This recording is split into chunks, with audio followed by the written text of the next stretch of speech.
The views and opinions expressed in The Fact Is with Hollis Grant are those of Hollis Grant and do not necessarily reflect the official policy or position of Droids Canada Network. Droids Canada Network does not take responsibility for any content or position produced by Hollis Grant and his show. Listener discretion is advised.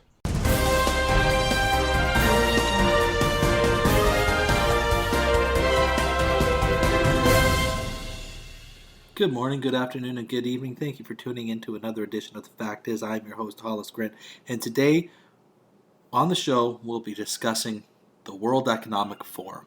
What is the World Economic Forum? Who is the members of the World Economic Forum? And what is it that they envision the world to be? Earlier, we posted on our Facebook page, Hollis Show. Take a look. You can go back and take a look at all of our past episodes as well as the Droids Canada website. You can take a look there at our past episodes as well and other topics that we've talked about. But today we posted a video, and unfortunately I can't share the video. We can't share it today because all it is music. Now, it's a minute 33, and it was put out a few years ago on YouTube, and if you try to look on YouTube, you will not be able to find the video. The video has since been deleted.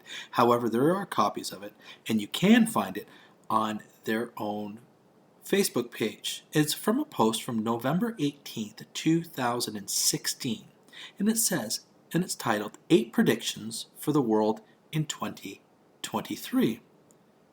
Now, to go over this particular video, we'll read it. So it says 8 predictions for the world in 2023. You will own nothing and you'll be happy. Whatever you want, you'll rent and it'll be delivered by drone. The US won't be the world's leading superpower. A handful of countries will dominate. You won't die waiting for an organ donor. We won't transplant organs, we'll print new ones instead. You'll eat much less meat. And an occasional treat, not a staple, for the good of the environment and our health. 1 billion people will be displaced by climate change. We'll have to do a better job at welcoming and integrating refugees. Polluters will have to pay a tax to emit carbon dioxide. There will be a global price on carbon. This will help make fossil fuels history. You could be preparing to go to Mars. Scientists will have worked out how to keep you healthy in space. The start of a journey to find new life. Western values will have been tested to the breaking point. Checks and balances that underpin our democracies must not be forgotten. And that was the end of the video. Now, there are so many issues that we can talk about, but we're going to approach this topic at a very high level, and in later episodes we can dive deep into each section as need be. But we're going to take a look at the World Economic Forum itself.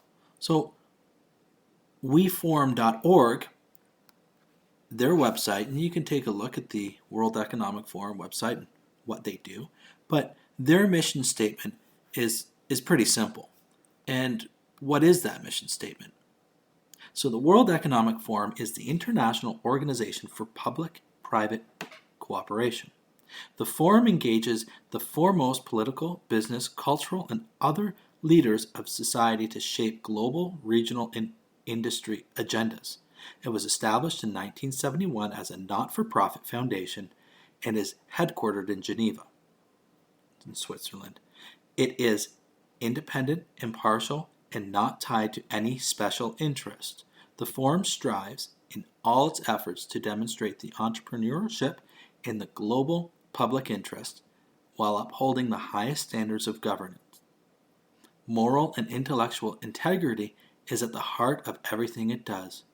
Our activities are shaped by a unique institutional culture, founded on the stakeholder theory, which asserts that an organization is accountable to all parts of society.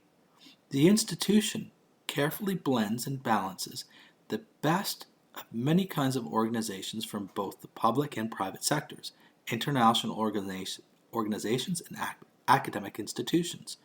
We believe that progress happens by bringing together people from all walks of life who have the drive and influence to make positive change.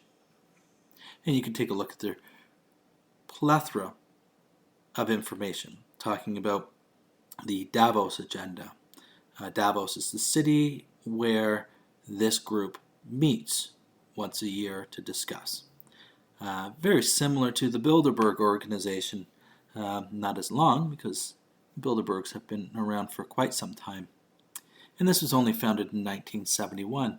This was founded in 1971 by an individual, a German engineer, Klaus Schwab. When he was born in Nazi Germany in 1938, his Jewish mother fled the country, forced to abandon her year-old son with the father, Klaus's father, whose family businesses were Nazi collaborators. Over the course of Schwab's life, he's integrated himself into the royal houses of Europe with high-ranking political figures and businessmen of all over the world. In every single country, this man has been found. Now, it's interesting because he doesn't come from a line of super wealth or superpower. If you're thinking about the royal family, for instance, or you're talking about some of these other figureheads of Europe, such as the Rothschilds, he comes from a seemingly normal middle class, upper middle class family. An engineer. His father was an engineer and a designer. He manufactured weapons in Switzerland for the Germans, documented by a few reports. Now, moving out of the history of the World Economic Forum and moving into sort of the current day, who's on the board of trustees? Now, Professor Klaus Schwab is the executive chairman, but there's other members. So who are some of these members? Now, Mukesh Ambani, he's an Indian billionaire. We have Mark Benioff, who's an American internet entrepreneur with a net worth of $10.4 billion. He's the CEO of Salesforce. We have Peter Brabeck-Letmathe, and he's an Austrian businessman. He's the CEO of Nestle. We have Mark Carney. He's a Canadian economist and a banker. He's the vice chair and head of impact investing at Brookfield Asset Management. He also served as the governor of the Bank of Canada in 2008 until 2013 and the governor to the Bank of England. We have Lawrence D. Fink. More on Lawrence Fink a little bit later in the episode because he is the chairman and CEO of BlackRock, which is an American multinational corporation and a young company, if that has $9 trillion in assets. We have Chrystia Freeland, who's a Canadian politician, and she's serving as Canada's Deputy Prime Minister since 2019. We have Ort Gadish, who's an Israeli-American corporate strategist, and she works for a consulting firm called Bain & Company. We have Fabiola Giannotti. She's an Italian experimental particle physicist. We have Al Gore, former vice president. We have, and to go on about Al Gore, a leader in green energy. We have Herman Geff, who is a Russian politician and businessman, and he was the Minister of Economics and Trade in Russia from 2000 to 2007, and he's also the CEO and chairman of Zerbank, the largest Russian bank. We have Jose Angel Gurria. He's a Mexican economist. We have Andre Hoffman, a Swiss billionaire. Christine Legrand, a French politician. Jack Ma, Chinese billionaire. We have Yo-Yo Ma, for some reason, a cellist. His appearance on Mr. Rogers' Neighborhood was moving, and I'd highly recommend anyone to go back on YouTube and take a look at Yo-Yo Ma's very early 1980s appearance on such a wonderful show. Peter Maurer, a Swiss diplomat. Luis Alberto Monero, a Colombian businessman.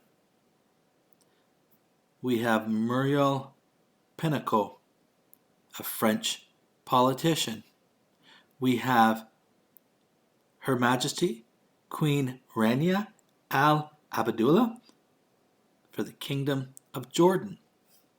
Rafael Riev, a Venezuelan electrical engineer, and he's the president of MIT, the Massachusetts Institute of Technology.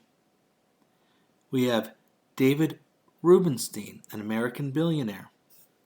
Mark Schneider, a German-American businessman, and he is the CEO of Nestle and the former CEO of French's, which is a 28 billion global healthcare group, 28 billion euro. We have Tharman Shanmugaratnam Taham as a Singapore politician. We have Jim Hagen Schneeb, a Danish businessman who's the co-CEO of a German technology company, SAP, before becoming a member of the board of directors at SAP.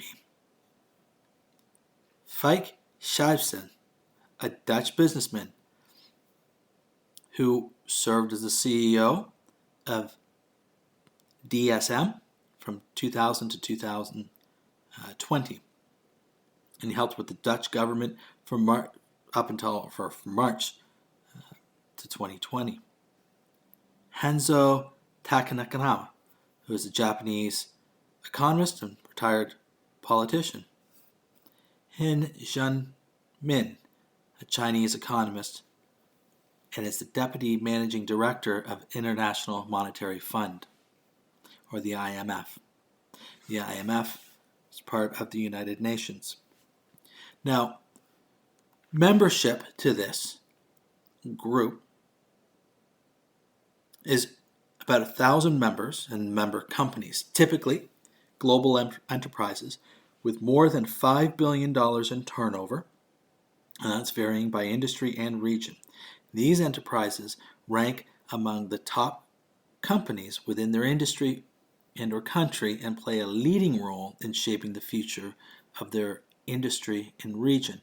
Membership is stratified by the level of engagement with forum activities, with the level of membership fees increasing as participation in meetings, projects, and initiatives rise.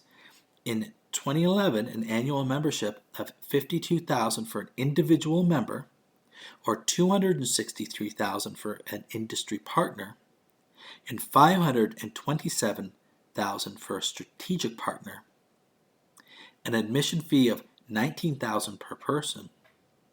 And in 2014, the World Economic Forum raised annual fees by 20%, bringing the cost for a strategic partner to $523,000 up to $628,000. Now, being a not-for-profit organization means that you're not taxed. You have no income. However, when these meetings happen and when the members come to Davos to meet every year, there's a security cost that comes along with that. The military and the police all have to protect these people of high importance, to which there is no pay. The police do it as they have to. They're political guests, and they must do that. That's at the cost of the taxpayer. But since this corporation or not-for-profit organization does not pay a single dime in taxes, they do not pay for their own protection. They do not have their own bodyguards, security. They leave that for the taxpayers. So as you can see, it's a long list of key individuals. The name of Lawrence Fink should stand out. And Lawrence Fink being the person in charge of the BlackRock Corporation, that $9.6 trillion company. So what is this particular company, and what does this have to do with you'll own nothing and you'll be happy? BlackRock was founded in 1988 by Lawrence Fink, Larry Fink, which is a relatively young company. When we're looking at terms of Europe, we're not looking at companies that have been around for centuries, owned by the Rothschilds and the banking sectors in Europe. So BlackRock is, again, a newer company. Now, they're an American multinational investment management corporation based in New York. They're founded in 1988, initially as a risk management and fixed income institutional asset manager. BlackRock is the world's largest asset manager with a $9.46 trillion in asset management as of 2021. BlackRock operates globally with 70 offices in 30 countries and clients in 100 countries. BlackRock has sought to position itself as an industry leader in environmental, social, and corporate governance. The company has faced criticism for climate change inaction, its close tie to the Federal Reserve System during the coronavirus pandemic, and anti-competitive behavior, and it is unprecedented investments in China. This is a storied history of the amount of assets they have. They back, and they are one of the largest asset management company for the coal industry, for instance. But we're not going to be looking at how bad of a company it is. It's not what we're looking at today. We're only merely talking about you'll own nothing and you will be happy. Now, part of their asset management is this very interesting, and again, I'll use this as a new company, 1988. It's not terribly old. So a particular article that points out that BlackRock is purchasing homes, just regular suburban homes. There's an article from wealthofcommonsense.com, and it's from June of 2021. And it goes on to talk about a particular article talking about how BlackRock was responsible for purchasing up to 17,000 suburban homes. Well, it's not necessarily true. They did purchase 17,000 homes, but it was already owned by one company. So they're consolidating. Now, to go on to this particular article and how much they've purchased in the short time that they've started looking at homes, and if we take a look at how much they own in real estate assets, it's currently around $60 billion in real estate. Now, the value of the housing market as a whole in the United States is $36 trillion. So it's a small piece of the particular pie, but still keep in mind that this is only a company that has only been around for a short duration of time and have really started picking up in terms of buying. Now, one way that you will own nothing is because you have companies and heads of companies that attend the World Economic Forum buying up residential housing, buying up residential areas, putting a break with local politicians and stopping housing development. So when you have a combination of we have a lot of people coming into the country We don't have enough homes being built, and we have mega corporations coming in and buying properties. That's a cause for concern. Going back to those list of key individuals, we talked about Bill Gates. Well, what does Bill Gates have to deal with? You'll own nothing.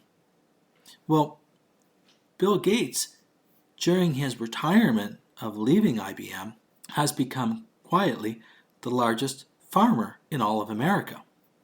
He now owns almost 300,000 acres of farmland and is now the largest single private-owned individual to own. So 300,000 acres of farmland. Now, another interesting tidbit to his farming is that he is the largest supplier of potatoes to McDonald's. So if you're eating at McDonald's and you're enjoying your French fries, chances are you're eating a Bill Gates potato.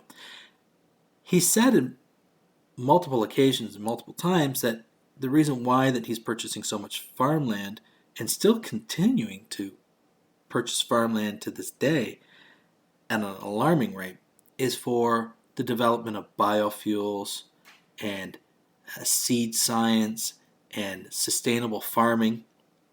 But really what that comes down to is less land for you and I to own, for regular people to have a home or to build a home, because when you have all this farmland, you can control the development in the areas around you. So as more and more farmland is being eaten up, more and more small farms are being gobbled up by giant conglomerate farms, there'll be less and less farmland to own for private individuals. Bill Gates is also a proud supporter of the no meat or the meatless meat craze. And it's interesting, in an interview that he gave a few years ago, he discussed about how much that he loves steak. It's good for people of extreme wealth and power to eat natural meat. But for the peons of the world, then unfortunately you'd have to eat Beyond Meat or fake meat because it's sustainable. And as in the video from the World Economic Forum, it'll be a treat to have once in a while. So as you can see, just from this one particular video, the way that you will own nothing is there will be nothing to own because these corporations will have purchased and bought it all out. This is no longer a place of conspiracy theory or talking about skull and bones or talking at the Bilderberg Group or talking about the New World Order, not talking about wrestling, but the New World Order, and hearing about the Illuminati and hearing about all these crazy theories. We now have the World Economic Forum telling you that you will own nothing, and we have key individuals from that organization buying up land so you will own nothing. We have companies, Larry Fink's company, buying up residential property so you cannot own it. You can rent it because everything you own will be rented and you will be happy. I'd like to thank you for listening to this week. The fact is, and I'm your host, Hollis Grant. Feel free to drop us a like on our Facebook page, interact with us on Twitter, and we look forward to hearing from you. You have yourself a great week. Dan, what happens every Thursday? That would be DCR Droids Canada Radio. And what time is it on Thursday? That's from 9 till 11 p.m. Dumb question, where do you find it? You find that at accessradio.ca. And what's the best part? It's free.